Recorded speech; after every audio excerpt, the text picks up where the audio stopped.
वो ईमान से आरास्ता है, सहाबा का चलते वही रास्ता है।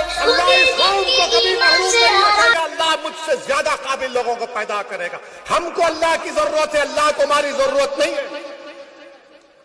हमको अल्लाह की जरूरत है, हम अल्लाह से भीख मांगते हैं। मेरे अजीज दोस्तों और बुजुर्गों, फिर CAA का कानून आया। CAA का कानून आया। किसने उस कानून के खिलाफ उस कानून को काला कानून कहा? पार्लियामेंट गवाह है, दुनिया गवाह है कि अल्लाह सुब्हाना व तआला ने मजलिस इत्तेहादुल मुस्लिमीन को ये एजाज बख्शा। ये अल्लाह का करम है कि अल्लाह ने मेरे दिल में इस बात को डाला कि मैंने बीजेपी के 300 MPओ के सामने, अमित शाह के सामने खड़े होकर कहा कि गांधी ने उस वक्त के सफेद फार्म साउथ अफ्रीका के कानून के खिलाफ उसको फाड़ दिया था। आज ओवैसी तुम्हारे इस कानून को फाड़ता है। ये समाजवादी ने क्या किया? कांग्रेस ने क्या किया? हम जब कानून को फाड़े तो सबके सब नजरें नीचे कर लिए। बोले ये क्या कर दिया तुमने, ये क्यों फाड़ा तुमने? हमने कहा हमने इसलिए फाड़ा क्योंकि दिल बोल रहा था, संविधान पुकार पुकार कर कह रहा था ये काला कानून है जो मजहब के नाम पर नाइंसाफी कर रहा है मुसलमानों से। आप कुछ नहीं बोलेंगे, मगर वोट का वक्त, इलेक्शन आएगा तो बोलेंगे वोट हमको दे दो। आप कहेंगे कि अखिलेश ओवैसी तो कानून को फाड़ा, तो अखिलेश बोलेंगे वो हो गया, मगर नेता हम हैं तुम्हारे, तुम्हारा काम हमको वोट देना है। आप पूछेंगे अखिलेश, समाजवादी, कांग्रेसियों, BSP, जब ट्रिपल तलाक का कानून आया तो बोलेंगे हाँ वो मुसलमान है, वही तो बोल सकता, हम काहे बोलेंगे? मगर जब हमारा वोट आएगा तो हमको लेंगे ना वोट हमसे, उस वक्त कुछ नहीं कहेंगे। और फिर ये समाजवादी पार्टी, मैं पूछना चाह रहा हूं अखिलेश यादव से, जब CAA का कानून पार्लियामेंट में आया तो क्या शिवसेना ने नरेंद्र मोदी हुकूमत का साथ नहीं दिया CAA कानून में? और यही समाजवादी पार्टी महाराष्ट्र में अखिलेश यादव, उद्धव ठाकरे की हुकूमत का साथ दे रहे हैं। बताओ समाजवादी पार्टी में बैठने वालों, क्या मैं सच कह रहा हूं या झूठ कह रहा हूं? क्या महाराष्ट्र में शिवसेना, उद्धव ठाकरे की हुकूमत को तुम्हारी पार्टी ने साथ नहीं दिया? CAA के कानून में जो भारत के मुसलमानों को स्टेटलेस बनाना चाहते थे, आपने उनकी तायीद की। मेरे अजीज दोस्तों और बुजुर्गों, ये अमित शाह का लाया हुआ काला कानून, ये मोदी की हुकूमत का लाया हुआ काला कानून, मैं सलाम करता हूं भारत के मुसलमानों को। मैं सलाम करता हूं उत्तर प्रदेश, सहारनपुर और तमाम भारत के इलाकों के मुसलमानों को, और खास तौर से हमारी बहादुर माओं को और बहनों को जिन्होंने CAA कानून के खिलाफ एहतजाज किया, रोड पर निकल कर आ गए, शाहीन बाग बनाया। मैं सलाम करता हूं आपको। और योगी, अमित शाह और मोदी को कह रहा हूं, दोबारा NPR NRC की बात होगी तो फिर हम निकल कर आएंगे इंशाअल्लाह ताला। मगर ये लोग क्या कर रहे हैं देखिए आप। अमित शाह उत्तराखंड में कल तकरीर किए, देश का होम मिनिस्टर है, वजीर दाखिला है, उत्तराखंड में जाकर अमित शाह अनाप शनाप रखते और कहते हैं ये मुसलमान रोड पर जुम्मे की नमाज पढ़ते हैं, रोड पर पढ़ते हैं और ट्रैफिक को रोक देते हैं। अमित शाह साहब, अगर हम जबान खोलेंगे ना तो बहुत सी बातें बता सकते हैं आपको रोड पर क्या क्या होता है, रोड पर क्या क्या होता है हम बता सकते हैं। मगर आपको तकलीफ क्यों? अगर नमाज 10 मिनट के लिए पढ़ी जा रही है तो आपके पेट में दर्द क्यों हो रहा है? और अगर भारत में जुमे के दिन अगर किसी मुसलमान को नुकसान होगा अमित शाह तो आप जिम्मेदार होंगे, क्योंकि आपने तकरीर करके अपने उन गुलामों को हुक्म दिया है कि जुमे की नमाज में मुसलमान ऐसा करता है। आपकी जिम्मेदारी होगी अगर जुमे के दिन किसी मुसलमान का बाल को जांच आएगी तो। इस तरह का बयान एक होम मिनिस्टर देता है, एक हकीर उत्तराखंड के इलेक्शन को जीतने के लिए। इतनी नफरत क्यों रखते हैं मुसलमानों से बीजेपी वालों?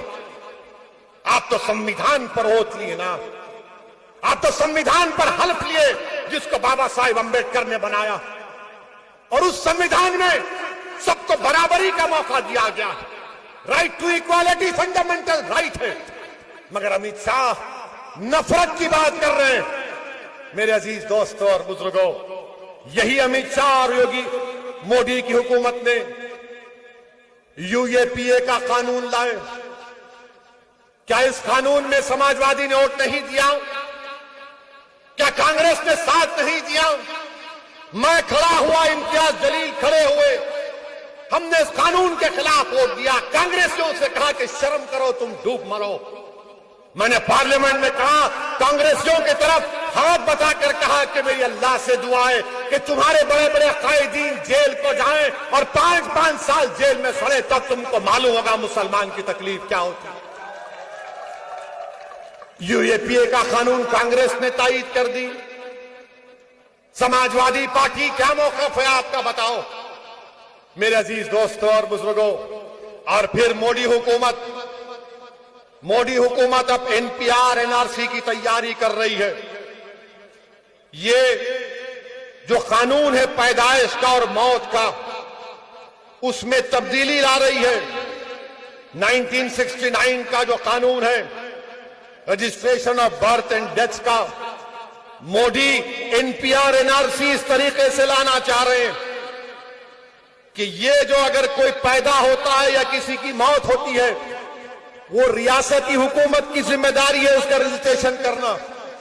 संविधान में कंकरेंट लिस्ट में आता है, मगर मोदी हुकूमत एनपीआर एनआरसी को लाने के लिए वो कानून में तरमीम करके कह रही है कि इलेक्टोरल रोल होगा, राशन कार्ड, पासपोर्ट, ये तमाम मरकजी हुकूमत अपने इख्तियारात में लेना चाह रही है, जो आर्टिकल 324 के खिलाफ है। एनपीआर के जो रूल्स हैं वो अनकॉन्स्टिट्यूशनल हैं।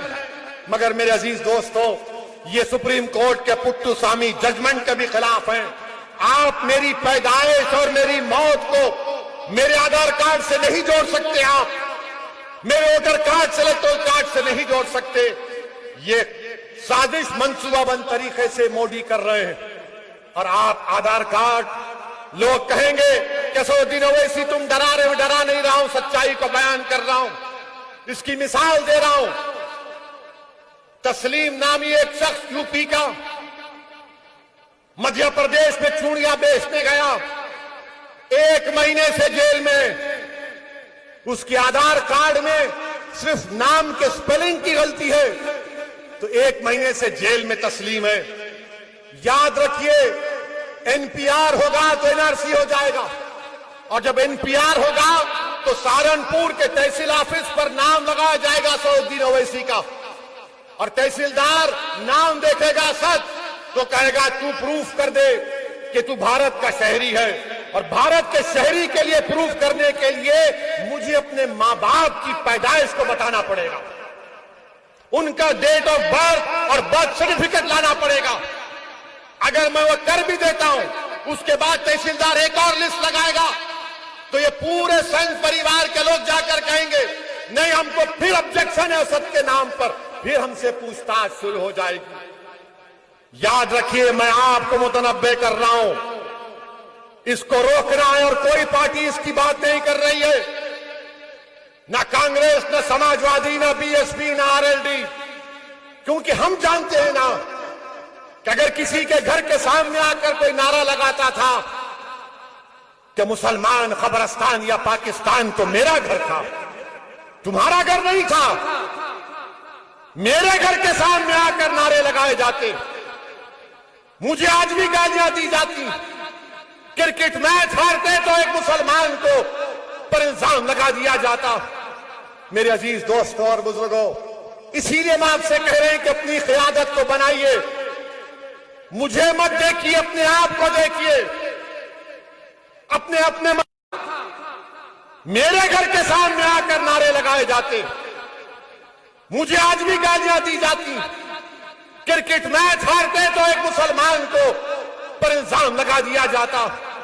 मेरे अजीज दोस्तों और बुजुर्गों, इसीलिए हम आपसे कह रहे हैं कि अपनी क़यादत को बनाइए, मुझे मत देखिए, अपने आप को देखिए।